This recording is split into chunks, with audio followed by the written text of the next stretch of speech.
kasih, semoga Anda masih bersama kami dalam program Smart Data Radio Talk bersama BKKBN dan juga Ibu Bidan Dina Girsang pagi hari ini hingga pukul 11 nanti.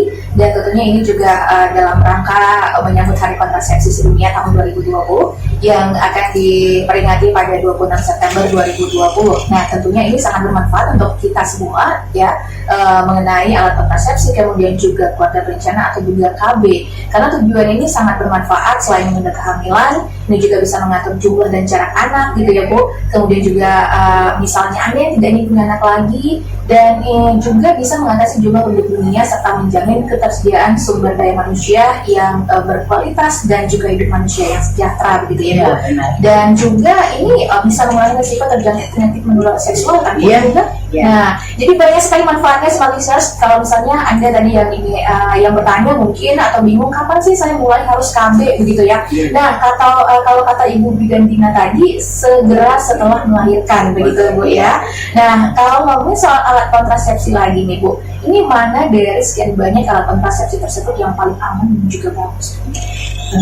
Kembali lagi sebenarnya non hormonal itu lebih baik. Non hormonal ya Bu. Kan tidak mengganggu hormon. Di tubuh kita sudah ada hormon ya.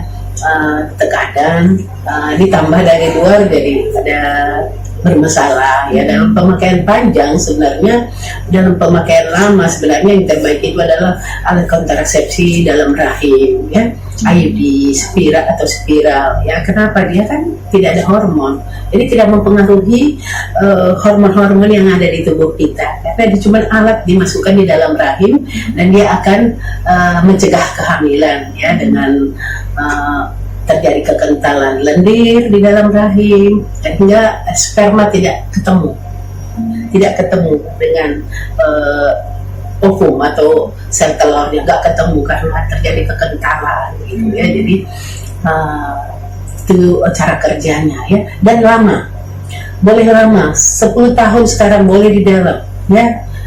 Apalagi efektif dikatakan. Jadi dikatakan alat kontrasepsi ini adalah alat kontrasepsi yang efektif, terpilih dan ekonomis. Kenapa terpilih? Itu tadi angka kegagalannya rendah, efek sampingnya juga rendah, terpilih ya, boleh lama ya, 10 tahun boleh di dalam, 10 tahun nanti baru kita buka lagi. Lalu katakan ekonomis, kan kita nggak berulang-ulang, sekali pakai aja udah, paling kontrol nanti sekali 6 bulan, makin lama ya suruh kontrol sendiri alat kontrasepsinya. Jadi aman, ringan, ekonomis ya. Jadi itu kenapa kita pilihkan itu. Kalau pil contohnya, pil suntik ada sedikit keluhan dia terus nggak datang. Bulan depan dia bilang, kok aku terlambat haid, ibu nggak makan lagi, atau makannya nggak jelas, ya makan 3 hari lupa, atau waktunya tidak sama. Nah nanti hamil, kok aku hamil, padahal dia salah pemakaian, dia atau berhenti sendiri ya, terjadi kehamilan. Injeksi juga seperti itu ya, injeksi nanti ada yang nggak haid misalnya, tapi ada yang haid, ada yang tidak haid. Kok pusing nggak haid, masyarakat terkadang kurang pengetahuannya, kok nggak haid, nggak enak lah, perempuan itu harus haid katanya. Tapi sebenarnya kerja daripada alat kontrasepsi tadi yang membuat haidnya berhenti tapi tidak hamil ya. Tapi masyarakat itu kadang udah haid, nggak enak jadi perempuan itu harus haid gitu ya. Jadi akhirnya dia berhenti, terus dia 6 bulan atau 3 bulan hamil ya kan. Nah, datang lagi, Bu, aku kok hamil, kok nggak datang? Iya, keluhanku belakangan, keluhan diceritain. Tadi dia stop sendiri. Nah, itu makanya kita katakan tadi, apa yang paling pas kalau sudah menyudahi atau menjarangkan, lahir anaknya 40 hari dia pasang IUD, nanti 3 tahun atau 2 tahun setengah buka, hamil, dan dia akan cepat karena bukan hormon. Karena bukan hormon, dia ovulasinya kembali lagi lebih cepat ya. Beda dengan injeksi misalnya, bisa 6 bulan lagi setelah berhenti pemakaiannya, 6 bulan lagi baru haid, bisa juga setahun gitu. Jadi beda dengan pil juga, pil itu juga cepat masa kesuburannya itu cepat. Ya, jadi yang kita anjurkan kepada masyarakat ya tadi NKJP itu alat kontrasepsi jangka panjang, menguntungkan, ya, aman, ya, efektif, itu yang kita anjurkan. Tadi efek sampingnya sangat kecil dan kapan saja tidak cocok bisa datang ke klinik untuk membuka langsung. Hari ini dipasang, bulan depan merasa nggak enak, nggak nyaman mah, ya dibuka.